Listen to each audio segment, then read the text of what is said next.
Vamos lá? Vamos lá. Vamos para a pauta, então. E nessa pauta, galera, a gente está iniciando a análise de uma obra que completa 35 anos e mudou a indústria dos quadrinhos. Mudou para melhor? Não sei. Mudou para pior? Também não sei. Mas ela em si é uma obra de qualidade inegável, escrita por um dos maiores quadrinistas vivos desenhada por uma pessoa excelente que estava no auge. Tudo ali se encaixou. Cor, desenho, arte final, roteiro. Aliás, o roteiro de Watchmen, ele é motivo de tese, de doutorado por tudo que é lado. É discussão de massa véia em boteco. Mas o que importa é 35 anos de uma das obras que mudou a indústria nos anos 80. Ó, Vini, pessoal, bota o mic mais próximo da boca.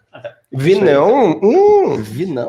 Eu queria trazer uma curiosidade, já que tu tá falando do roteiro, né, Clayton? Vocês sabiam que o roteiro da primeira edição de Watchmen tem 101 páginas para 22 páginas de quadrinho? Eu acredito. E ainda, vocês sabem que a minissérie para sair completa levou 4 anos? Esse é um dos diferenciais de Alan Moore. Ele tem tempo para fazer as bagaças dele. Não, e uma grande pesquisa, né? E não só pesquisa, que depois eu vou fazer uma apresentaçãozinha aí, onde ele, cara, ele mesmo fala que a cultura, ela existe para ser contra a cultura, né? Para se criticar a própria cultura. E ele faz isso o tempo inteiro, e talvez essa seja uma das obras mais icônicas dentro dos quadrinhos, em que a galera começa a questionar a própria identidade do quadrinho, né? Com certeza. Trazendo, obviamente, tipo assim, cara, eu estou lendo um quadrinho, onde tem um cara que lê um quadrinho, por exemplo, e, cara, e se a vida real, o que me cerca, o que eu tô olhando disso? O que eu tô vendo? Mas olha que né? bonita. Meu Deus. Não, mas coisas muito maiores. Antes de partir para toda essa odisseia cósmica que vai ser a tua análise sobre o Watchmen, eu quero explicar como é que vai rolar. Essa semana no Blockbuster a gente vai falar um pouco sobre o Alan Moore, a gente vai falar sobre processo criativo, a gente vai abordar o Watchmen, a gente vai falar sobre maneiras de como que a gente pode desfrutar, porque Alan Moore, ele é uma cebola, tu tem várias camadas e todas elas têm um gostinho, então tu pode ler de várias formas, tu não precisa te sentir culpado lendo Watchmen. E na semana que vem, no Dois Quadrinhos, a gente muda um pouco o enfoque, a gente vai falar mais um pouco das repercussões na indústria, a gente vai falar de spin-offs, de Before Watchmen, a gente vai falar de Doomsday Clock, a gente vai falar da série de Watchmen, porque a gente acredita que essa obra é tão importante, e a gente tem medo que o Pikachu vai ficar falando sem parar, porque é uma obra do Alan Moore, que nós vamos dedicar 2 episódios para analisar o Watchmen. Não vai ser uma análise quadro a quadro, o HQ Sem Roteiro já fez isso. Aliás, se vocês quiserem, como audição complementar, eu sugiro esse podcast, que é muito bacana, numa galera do Nordeste. Mas vai ter PowerPoint. Vai ter. Isso aqui, graças ao Cosmo, não é a Lava Jato, mas vai ter PowerPoint. E cara, uma coisa legal...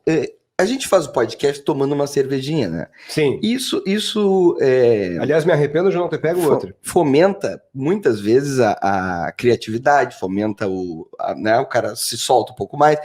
E as reuniões de roteiro do Watchmen era uma folha gigante, Alan Moore, Dave Gibbons, cada um numa ponta, eles usando algumas coisas, né?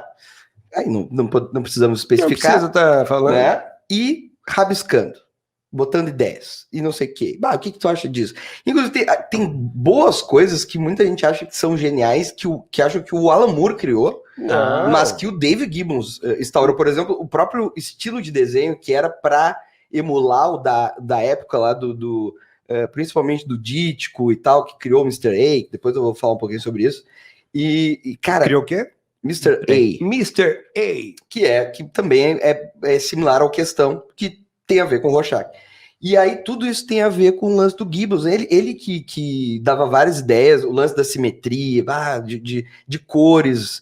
Depois eu vou explicar um pouquinho melhor. Cara, e uma coisa antes de passar para o Vini, 2 apontamentos sobre o Alan Moore que é interessante. Um pouco desse processo criativo louco é que ele faz parte de uma geração de ingleses que vivenciou um fenômeno chamado Art Labs, que eram grandes locais onde pessoas das mais diferentes formas de manifestações culturais se reuniam. Aí tu tinha o carinha da escultura, o carinha da música, o carinha da dança, o roteirista de quadrinhos, o cara de cinema, e esses locais basicamente serviu para muita troca de ideia, consumo de drogas e álcool e produção intelectual nas mais variadas formas.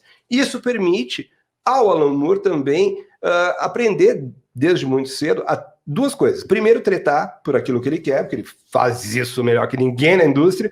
E o segundo é escolher bons parceiros.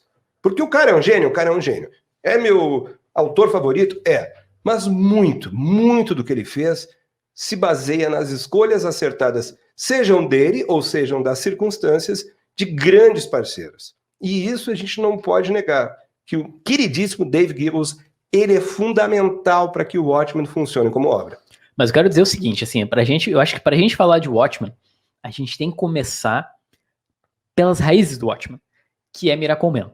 Porque assim, ó, eu fiz essa pauta há algum tempo, na verdade há uns anos, Vini, me perdoa, só para dar uma ideia dos Art Labs, David Bowie é cria dos Art Labs. Eu tinha que dizer legal. Isso, desculpa, perdoa te interromper. Não, o que eu queria dizer é o seguinte, o Miracle Man, ele sai muitos anos antes do Watchmen, e é engraçado de ver que, assim, no Miracle Man a gente tem essa desconstrução do Watchmen.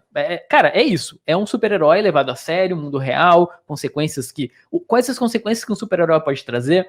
E ainda, a moralidade, né? Que é uma coisa que não era questionada no quadrinho norte-americano mainstream, né? Tipo... as falhas, né? As falhas. Esses caras são pessoas. E se eles forem pessoas ruins? Isso foi trabalhado em Miracle Man. Mas se tu vai ver qualquer documentário sobre o Watchmen, entrevista, é todo mundo... Não, começou nos Estados Unidos... Tudo bem, o Watchmen, sim, foi o que causou mais barulho.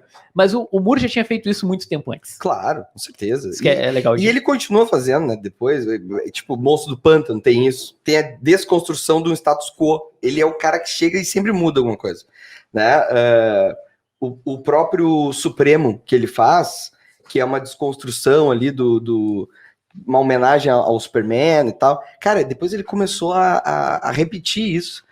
E vamos lá, se o Morrison é o cara que tá sempre quebrando a quarta parede, o Moore é o cara que tá sempre virando as coisas do avesso. Inclusive, ele também quebrou a quarta parede, porque tem um encontro do Alan Moore com o Monstro do Pântano, e aí depois veio o nosso Grant Morrison fazer o encontro dele. E isso daí já existia muito antes, até porque quarta parede remete do teatro, os dois não eram nem nascidos, e não é esse tipo de discussão que nós traz aqui hoje. Citou Brecht.